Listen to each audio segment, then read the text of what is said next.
Keep your fingers out of your nose.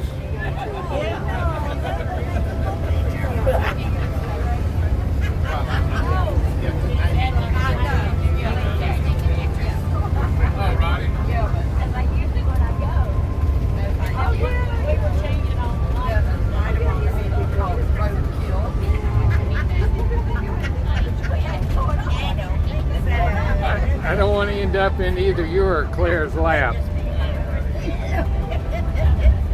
But if I had a choice, I'd pick Claire. One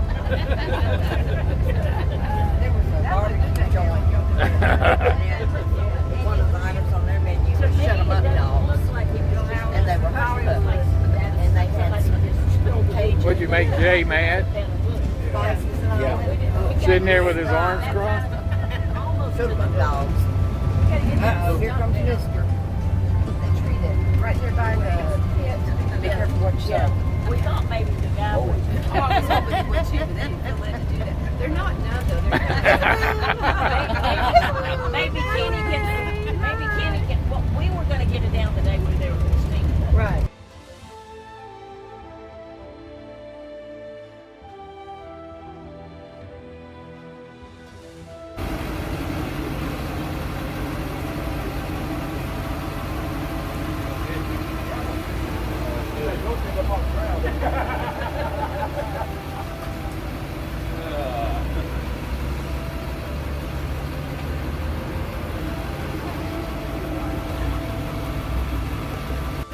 Hattie. Hey, I haven't heard you back there. You're waiting for the way back. On the way back. Thanks for that photo, brother. Hey, how are you? Good, all right? Good to see you.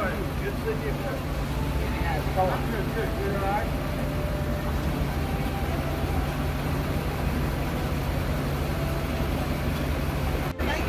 Yeah, I've been cutting up and having a good time, baby. Woo-hoo.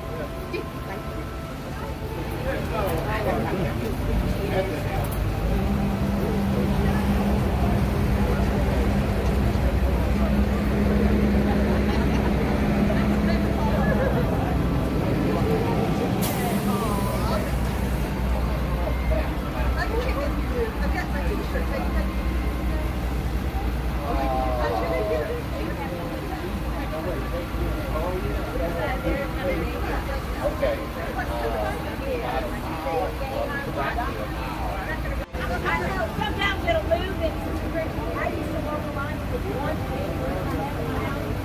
And sometimes, and it's flat, sometimes they're like 23 flights of steps. Really? That's crazy. It is. Oh, good.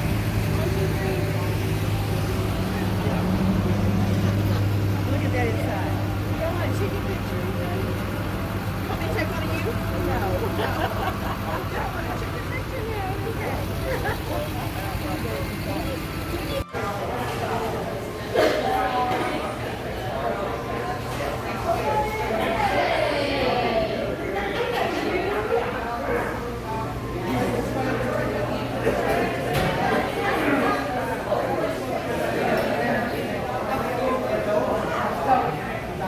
You're fine, don't worry.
Hey, if there's a ladder involved, I want to be on it.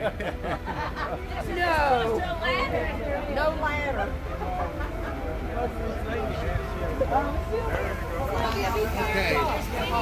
Room by the chicken. Come here. Hurry. There's room by the chicken. There's room by the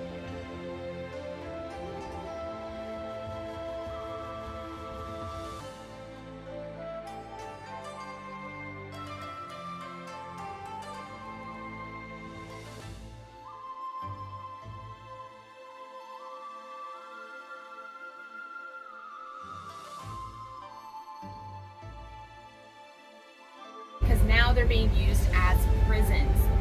Now, if you can put your Civil War cap on, if we have any buffs in here, why don't you want thousands of Union soldiers in Richmond, Virginia? It's the capital of the Confederacy, so you're making your capital a target. So General John Winder, who was head of those Richmond prisons, sent his son Sidney Winder to scout out South Georgia and South Alabama to find the perfect prison location. And in his diary, he wrote, "Traveled all night last night and landed in the morning at Macon in Georgia, making about 90 miles last night. About 3, we arrived at our destination. There's about 17,000 men here in camp in one of the most meanest, dirtiest places that human man was put into. The men here now get enough to eat, but some of them have actually starved to death. About 25 to 30 men die every day. The place where we are now is Andersonville, Camp Sumter, Georgia."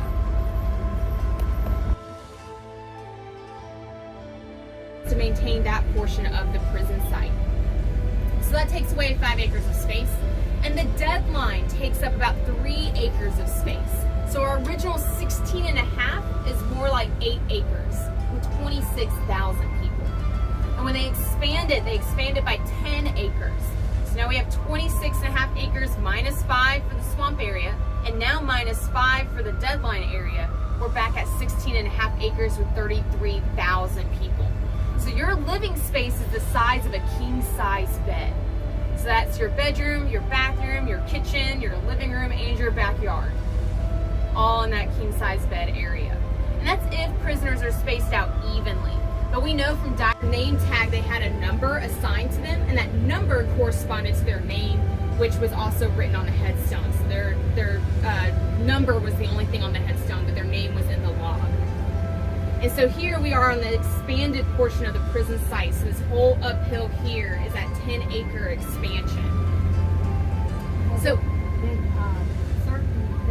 Like prisoners who were from one state all kind of stay together. That's a really why good those question. monuments are like that? yeah, and we're gonna pull over this parking lot up here.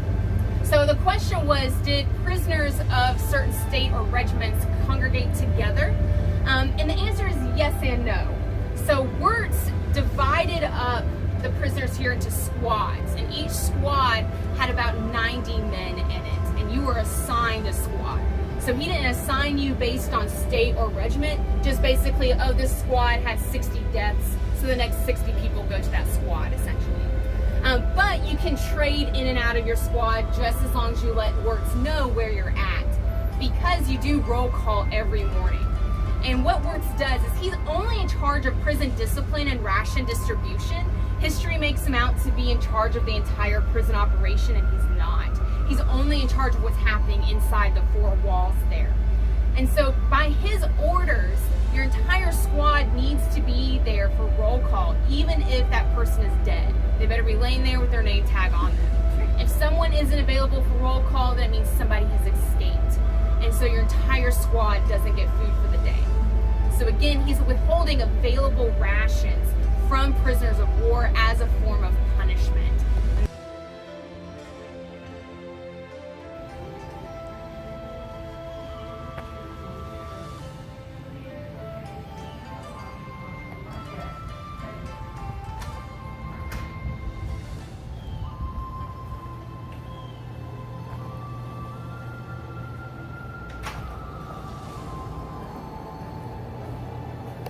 Unless one was there, it's hard for the mind to grasp the magnitude of this hell on earth.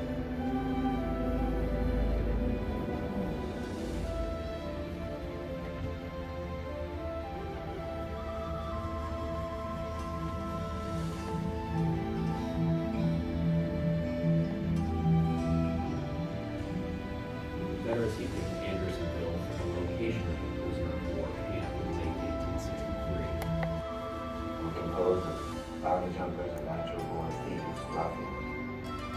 The cavalry ran 5 to 20, armed with sandbag clubs, tough pine cones, brass knuckles, dirk and boom knives, and carried pine roots, which had sharp points which have been part of the consistency of ebony in slow fire. Who lost part of all of themselves to Andersonville's horrors and deprivation. But these 475 acres represent more than a particular place or a particular time. As the national memorial for all American prisoners of war, Andersonville is an echo resounding the spirit of those who believe in their country, in their battles, and in virtue. Struck with running over. Actually, I witnessed people being buried alive.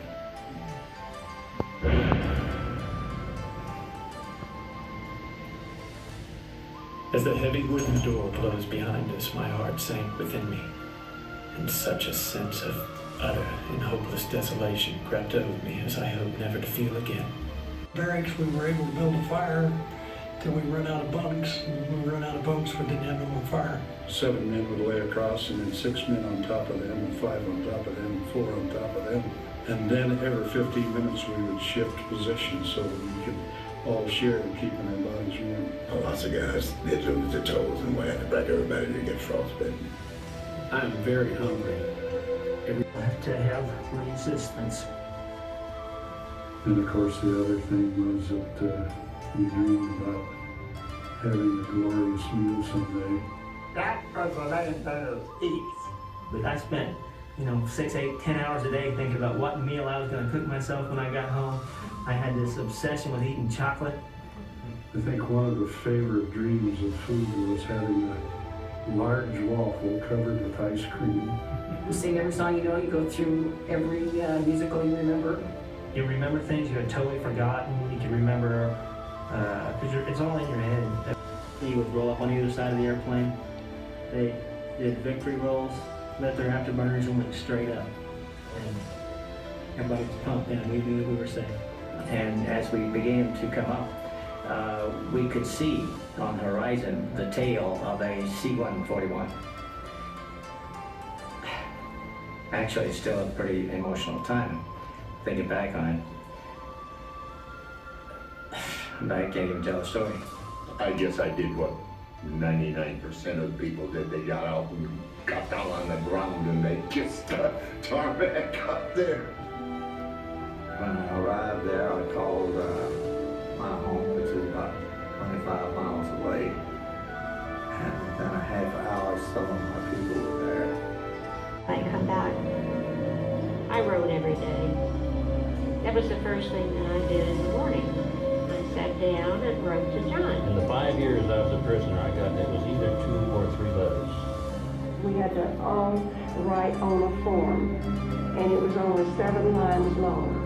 My brother and I wrote out 1 or 2 lines, and my mom's wrote out about 3 lines of her own. It let me know that my wife knew I was alive, the kids were all right, and she still loved me for some reason. When you were tortured very heavily, very severely, they would put you on public display because another word would get out that you were tortured, and they show the world that you were okay. And that's why I went to this Christmas church service was to be filmed. And there was a man in that film that was unidentified. The name we thought might be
Ooh.